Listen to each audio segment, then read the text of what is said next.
Good evening, everyone. I'm Debbie Jarvis, and I'm the Vice President of Corporate Citizenship and Social Responsibility for Pepco Holdings. And welcome to our home. You can applaud. This space is really near and dear to our hearts because it is a part of our heart. Our space here, our Pepco Edison Place Gallery, is dedicated to the nonprofit community in the greater Washington region. And we're really proud to open it up every night to our nonprofit partners for their events during the day, for their seminars, just whatever the nonprofit sector needs or wants. This space, I hope it can fill, and we were happy to share it with you all. I do want to take a moment and just let you know my favorite organization that has arts that help teach young African American males. This is Life Pieces to Masterpieces. They're always in, yes. And I'm a proud board member too, but they're always here in the gallery in the month of October. It's their anniversary month. So as you know, it serves the young African American males in Ward 7, some in Ward 8, and it literally helps to, and figuratively, change their lives in their life pieces into masterpieces on canvas and then in real life, ages 3 to 25. I mean, they were in here a little earlier today showing off the space to and the artwork to hopefully someone who will have as much interest in it as many of us do here in this room now. But we're really proud every year to have them, and we're really proud tonight to have DC Action for Children here as well. So, Isaac, thank you so much. One other plug, if there's a nonprofit that you know of out there that is looking for space to hold a fundraising event or just a board meeting or just something to carry on their mission, to share with others, let them know and have them contact Angletet over there. No, she's not there. Where are you, Angletet? There she is. She'll gladly help out. She holds the key to the schedule. So without further ado, everyone, I'd like to bring up my dear friend, Haisuk. Thank you so much. And welcome again, everyone, especially Mayor Bowser. We love having you all here. Thank you. What an incredible night, and thank you so much for coming. I wasn't sure what the weather was going to be like, so again, appreciate all of you getting out in the balmy October weather. Again, we want to just recognize Pepco. Debbie, she walked away. There you are. I am such an incredible fan of Debbie. She just really commits and partners with nonprofits in our community in a way that is just incredible. So thank you so much. Pepco is our anchor funder tonight, so you'll make sure that we thank them. And again, just thank you so much for the commitment to our community. I have the privilege to introduce our mayor. You know, the DC has been remarkable. I've been here now for 16 years, and by many accounts, our city is thriving because of her and all the work that she's doing. But amidst all this prosperity, we know that some of our kids and families are being left behind.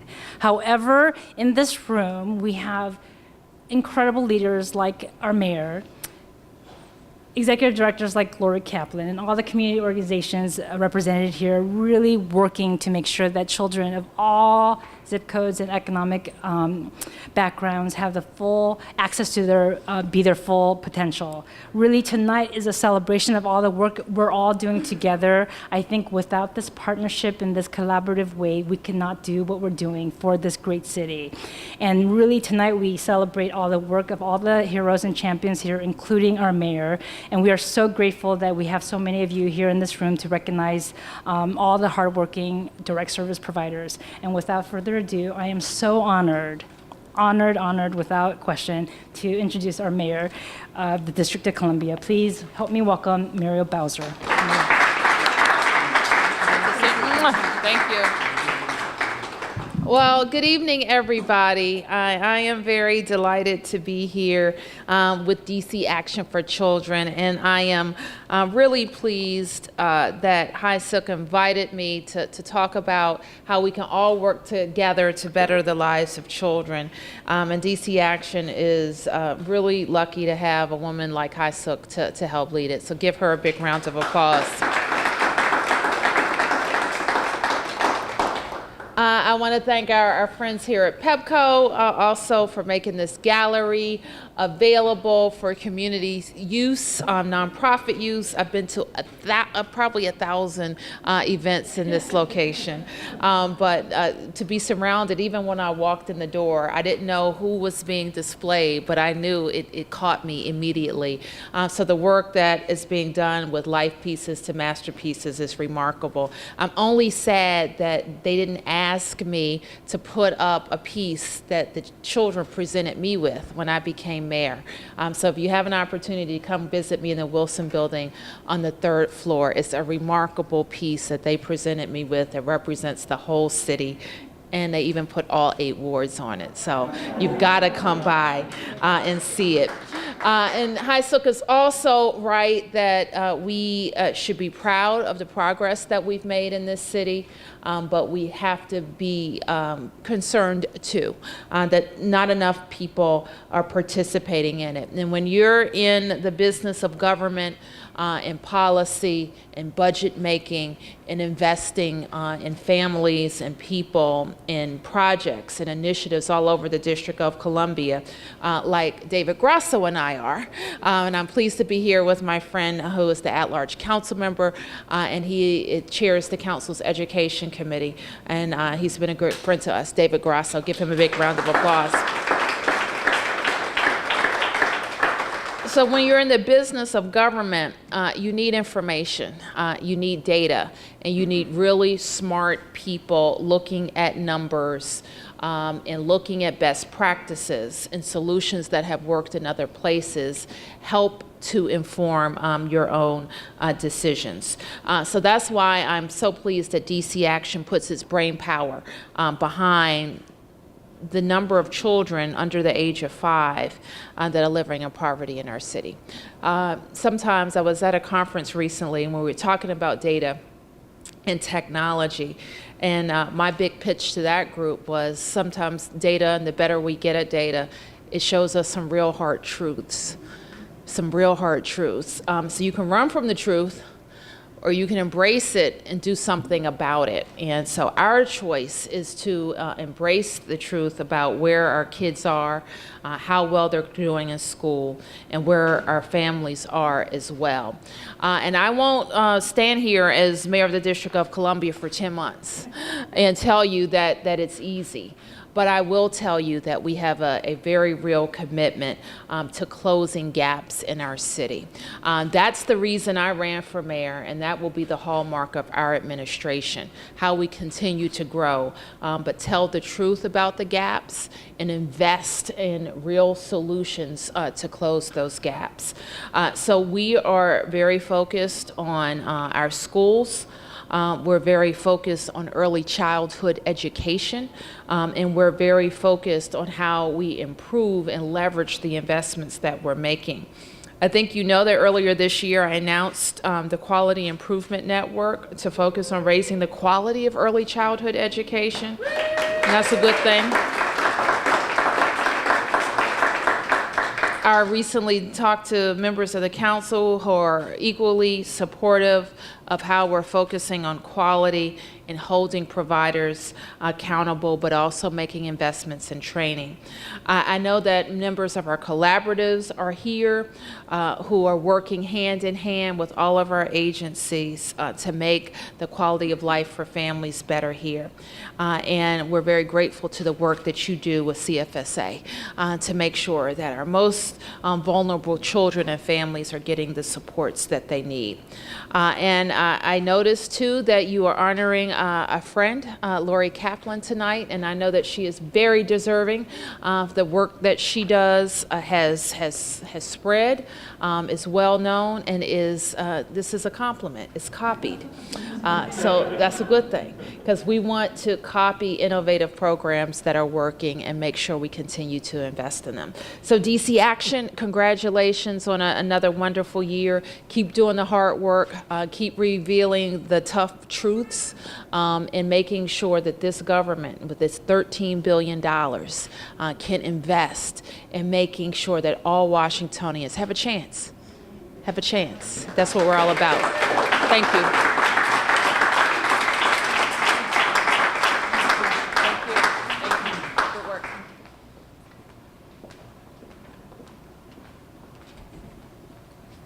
What a hard act to follow, our Mary Lee. Thank you.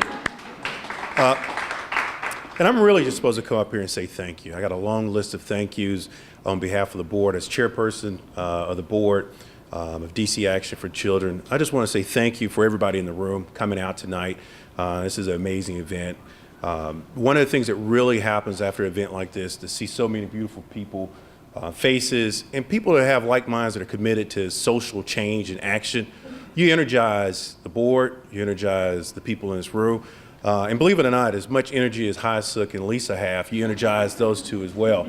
So we're really excited that you're taking this time out of your schedule to be here with us. I also want to make a special thank you for Debbie Jarvis and Pepco. This is a great venue.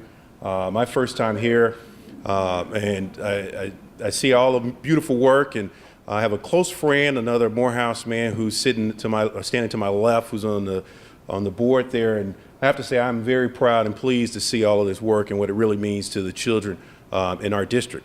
I also want to thank ICF International, who's one of our anchor sponsors, the Regional Education Laboratory. Without you, this type of day doesn't happen. You stepped up in a big way, and we appreciate that.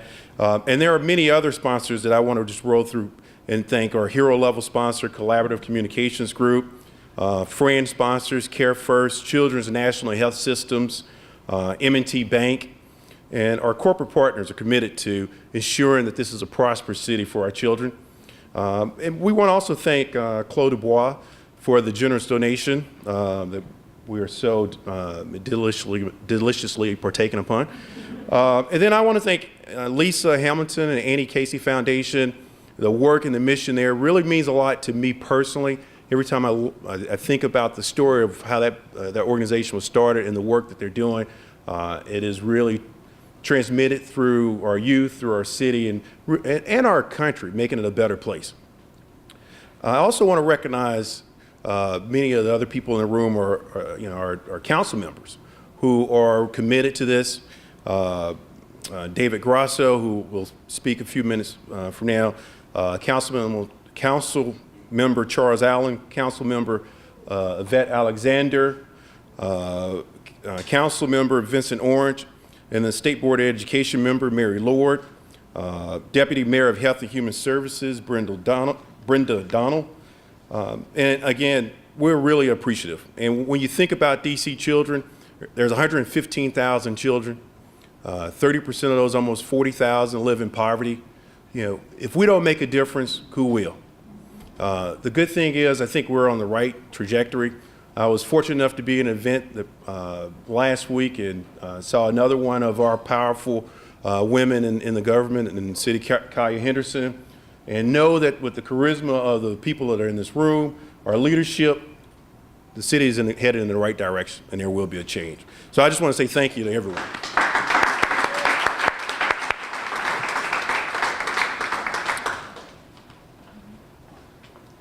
Warren, you're among the powerful women in the room tonight, so I have the privilege to introduce Lisa Hamilton. I'm so excited. As Vice President of External Affairs at the Annie E. Casey Foundation, Lisa oversees the foundation's policy reforms, communication strategies, and partnerships that really focuses on improving the lives of children all over the U.S. But here at DC Action, we just know her as a member of the Kids Count Network and our biggest fan and advocate at the foundation. Before she began her role, she had an impressive background at UPS, serving as a program director and president of the UPS Foundation, and then vice president of the Global Public Relations for UPS. I love the stories of her driving the UPS van as she transitioned at UPS. Those stories are my favorite. She currently serves on the boards of Southern Education Foundation and the Jim Casey Youth Opportunities. Without further ado, here's Lisa.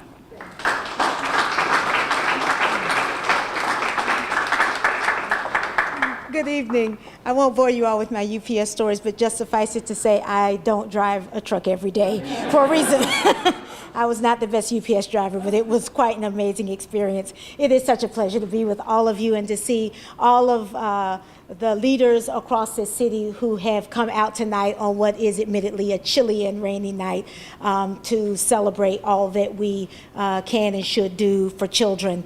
In my role at the foundation, I have the great pleasure of leading the Kids Count work, and so I get to work with 53 amazing leaders like Haisuk every day, folks who are truly champions for children in every state across this country and in Puerto Rico and the Virgin Islands, and I can tell you that DC Action is among our very best organizations, and so you're very lucky to have her leadership and the leadership of this organization. So I hope that most of you are familiar with the Kids Count initiative. It's actually the longest running initiative at our foundation. We published our 26th annual data book. For any of you who work with philanthropies, you know we don't always stick with anything for 26 years. So for Casey to be committed to this work year after year after year, I hope gives you some sense of the importance that we think there is in this work. I've had the opportunity to talk to a number of Kids Count organizations this year, as I do most years, and I often find myself telling the East Indian fable about the blind man and the elephant. Many of you may be familiar with that, but I think it's a really good metaphor for the work that we do with Kids Count. So as the fable goes, 6 blind men who had never been near an elephant had an opportunity to touch one. And one touches the elephant's ear and then describes the elephant like a fan. And 2 other men touch the tail and the leg, and they describe the elephant like a rope in a tree trunk. Others touch its side and call it a wall. One man feels its trunk and says it's like a snake. And then the final man touches the elephant's trunk and says it's like a spear. And so an argument breaks out, and the owner has to come out and try to calm the crowd. And after he hears what's going on, he says, well, you're all right, but you're all also wrong. Because each of you only touched one part of the animal, and you have to touch the whole animal to really understand what an elephant is like. And so at Kids Count, we imagine it's sort of like our effort to pull together all the pieces of the story about children. It's our way to help countries and cities and communities realize that kids aren't just health statistics. They aren't just education statistics. They aren't just reflections of the families that they grow up in. They're all of that. And so Kids Count is our way of helping communities really look at the whole child and to think about all the dimensions of well-being for children, so that we know how we're doing in terms of tracking progress, so that we know where to focus our energies, and so that we can celebrate successes when we have them.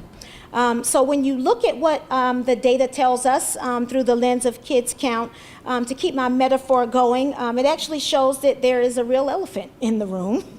And it's that uncomfortable factor reality that we don't always want to acknowledge, but it's that children in this country in so many places, and even as you said here, right here in DC, aren't doing as well as we would want them to be.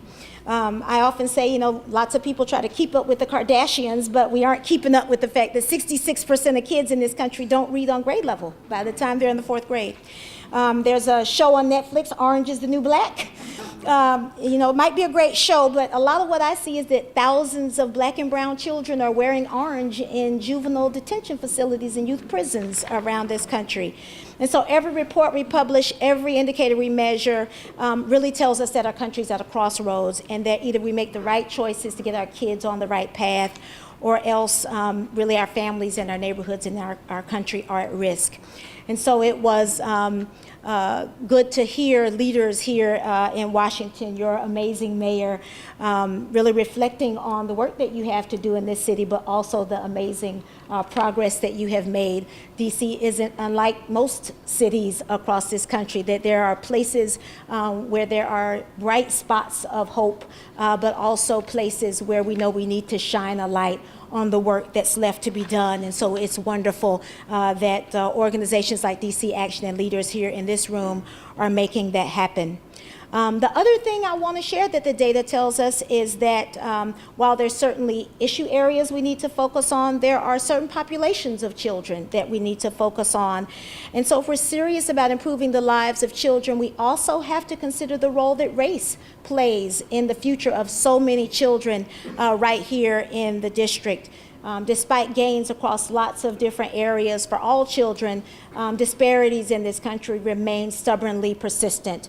And so we can't just focus on strategies that are the rising tide that lifts all boats. We really do have to pay attention to the futures of children of color in this country, because these children are growing in the percentage of their population. They are, in just 2018, going to become the majority of children in this country. That's amazing potential that we can't let get left behind. And by 2030, those kids are going to be the majority of the American workforce. And so I think we all have to pay attention to the importance of how all kids, but particularly kids of color, are doing. And so organizations like DC Action, they literally stand on the front lines of America's future and help all of us pay attention to what all of us can do, whether we're ordinary citizens, nonprofits, public sector, or policymakers, to help us all improve the lives of children. Now, I don't want to sound like I'm doom and gloom. I'm actually an extraordinarily optimistic and positive person. Our kids do face tremendous challenges, but when I get to work with folks like DC Action, I really do get to see the bright spots in our community. And for 23 years, DC Action has been a really, really special bright spot here in Washington, D.C., from championing education reforms and expanding Medicaid and ensuring that families have access to programs like home visiting that they need. Your accomplishments really should inspire all of us to do everything we can to help kids. So what motivates me to do this work, and what motivates the Casey Foundation to do this work, is that we know we can do so much better by our children. There really is a lot that we can do. I often say, if we can put the technology that it took to put a man on the moon in a telephone, we can put all kids in preschool. If we can view ourselves as the protectors of freedom around the world, we can protect our children from prisons that destroy their childhood and destroy their future.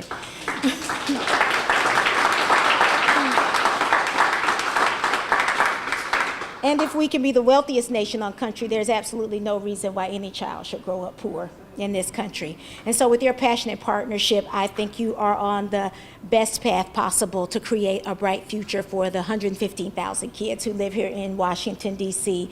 I am so excited to continue to partner with DC Action. Thank you for all that you do in this community, and thank you all for being here this evening and all that you do for the children in Washington, D.C. Thank you.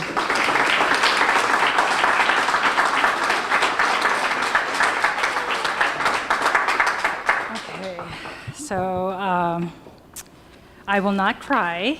I brought tissue, but I will not get emotional, because I tend to do that when I think about all the work being done in our city. So now I have the privilege to introduce one of my favorite council members. Well, I can't prove it, but David Grasso.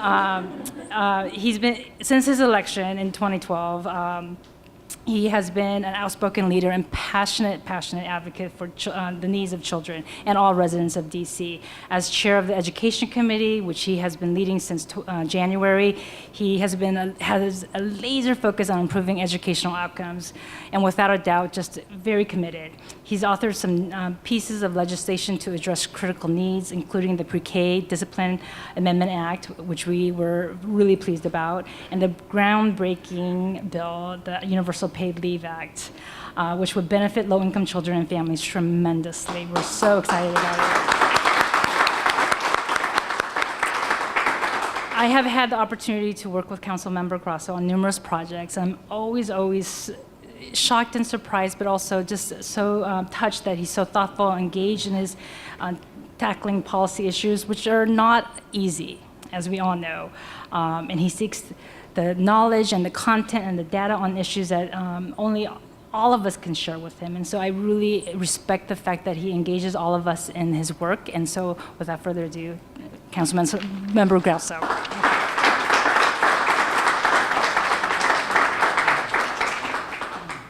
Well, good evening, everybody. I'm really excited to be here for a lot of reasons. I want to give a shout out to the mayor and the work that she's doing right now. And in education, it's really amazing what we've been able to do in the short time we've been working together. Just this week, I think, have been some tough announcements, but also a really great one today that under the NAEP scores this week that came out, the District of Columbia achievement gap is actually narrowing, I think, for the first time, and it's a real success, and I want to thank you for all the work you do on that. It's amazing what can be done when we collaborate and work hard together. I also want to give a shout out to Lisa and the Casey Foundation. What you're doing is amazing. Supporting an effort like this over that many years, you can see a sustained investment really does make a huge difference. And my staff and I and others on the council use Kids Count data and the work at DC Action regularly to inform our policymaking and to make sure that we're on the right path. It's something that I think people kind of let go by without a whole lot of notice sometimes because it's always there and it's always present. And HiSook's team is in our offices engaging, at hearings engaging in a way that's so meaningful and using the information they have to help us inform the policy that we have to then put forward for change. And that's something that we've been able to do, I think, in this short time and will continue to do. So thank you for that. I also want to give a shout out tonight to my friend Lori Kaplan. Lori, I had the opportunity to go to an LAYC event earlier this week over at the old Washington Post building, and it was, I think, the last event. We were going into the building and they were taking the sign off the wall, so I think that had to have been the last event. But it was an intimate breakfast event with her #1 supporters and really strong supporters, and she showed a video at the end that I think everyone in this city should be required to watch, talking about the investments that's needed for our immigrant community, for our local kids, for everybody in the District of Columbia in order to get by as kids. And sometimes adversity and the challenges that come before you in life are hard to overcome. And it's organizations like LAYC and people like Lori that make it possible for people to overcome those adverse situations and adverse problems that they have in life. So my commitment in the committee as the chair of the Committee on Education is to find a path forward to support Chancellor Henderson, to support all of the other LEAs in the District of Columbia, to try to put every child in the best position to succeed. And this is really key to try to say, what are the barriers to your success? What do you need to sit in the classroom and focus and engage and learn so that we can continue to move the ball forward and continue to see improved scores over the next number of years. And I'm looking forward to doing this for a long time, to continue this commitment. Like the Casey Foundation, I want to make my life work trying to make sure that children in the District of Columbia actually have a great opportunity to learn and to see the scores going up so that every single child is college and career ready by the time they leave our schools in the District of Columbia. So I want to thank you for having me here. I want to thank DC Action again for all your work. And keep it up because we need you there. That's how we can actually do strong policy in the district and certainly in my committee. I also sit on the Committee on Health and Human Services, so you know I see you there as well on a regular basis and pushing my colleague. And I know I saw Councilmember Allen here, and I want to give a shout out to Councilmember Allen, who works with me on the Education Committee, who really does an amazing job as well. So thank you all very much, and congratulations, Lori.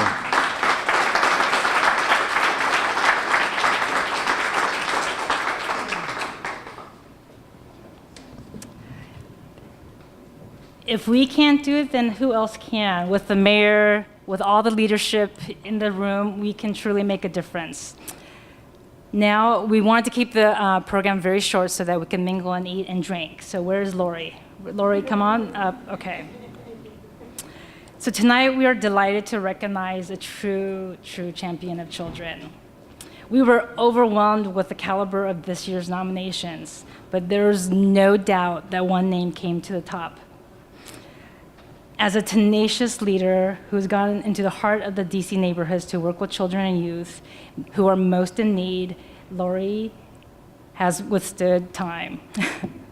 She could tell you, I'm obsessed with numbers, so she could tell you probably how many mayors she's worked with, how many committee chairs she's worked with. But she has worked to create programs that truly transform the lives of people. And this is what keeps me motivated, is that we could impact the life trajectory of one child is huge, but she has impacted thousands and thousands. Her work and leadership has been recognized over and over again, both nationally. This calling to be an executive director and a founder of an organization isn't for everybody, so you know that Lori is very unique and truly, truly special. It just goes to show you the sheer willpower and commitment that Lori has had to endure all the transitions, up and downs, the heartaches, the good news and the bad news.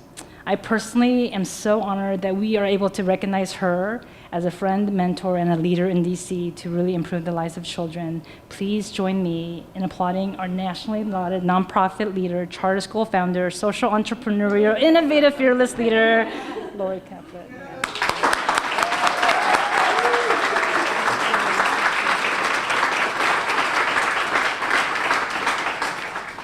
Well, wow, thank you so much. I'm just so honored and humbled, and it means so much to have the mayor here tonight. I know she's probably got to go, but anyway, thank you. She is a true champion for our city, so thank you. And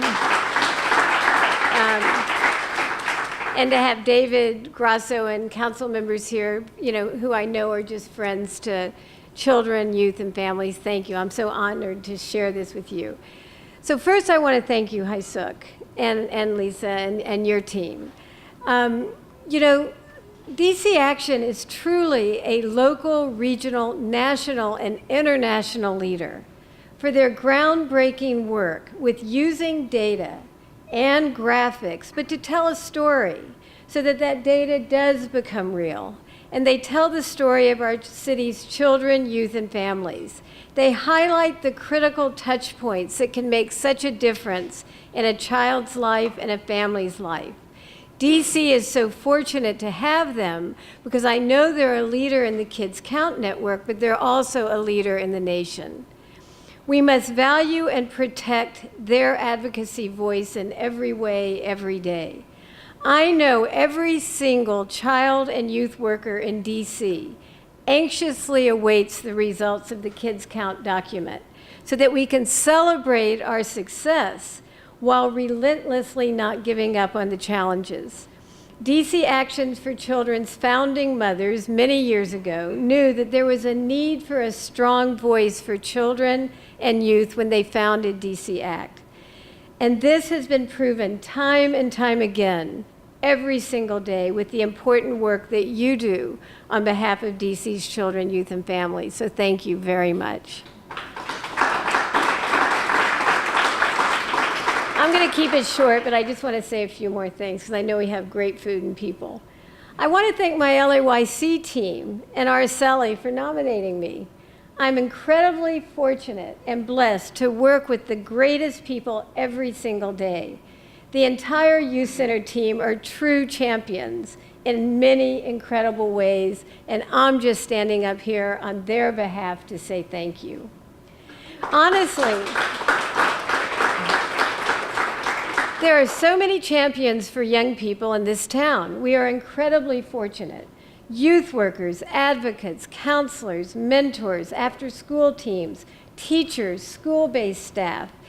And for each of us, every day we celebrate steps, albeit sometimes a small step, leading towards change and transformation. It can be the acceptance letter for the first child in the family to go to college. It can be a new home for a young mom and her small children, a celebration of a job, or even better than that, a promotion to a living wage salary. So many steps that with consistent support and guidance can be a lot of steps that lead to a pathway of success, educational success, career success, and family success. Yet others tonight have spoken about that our children, youth, and families still face some barriers. Poverty and income inequality is perhaps the biggest, but there are many more. Structural racism issues, harmful immigration laws for some young people, homelessness, food insecurity, complex family circumstances, just to name a few.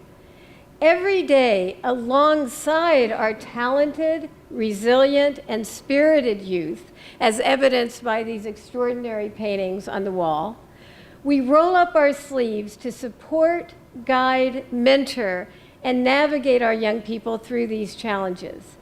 And despite some of the most complicated circumstances, we do and we can, with the help of the mayor and the council, the nonprofits, the schools, we can affect change individually and systemically.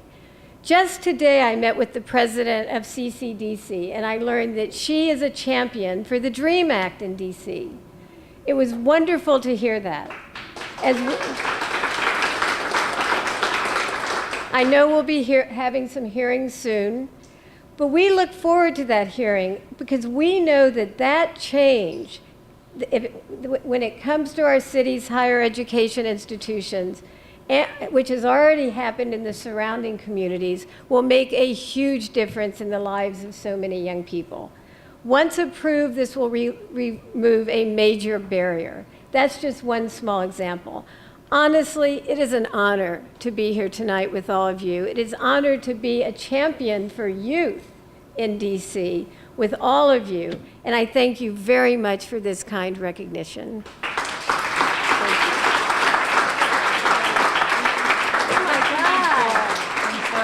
I've never had anything from Tiffany's. This is gorgeous. Don't drop it. Don't drop it. I'm kind of clumsy. That is gorgeous. Thank you.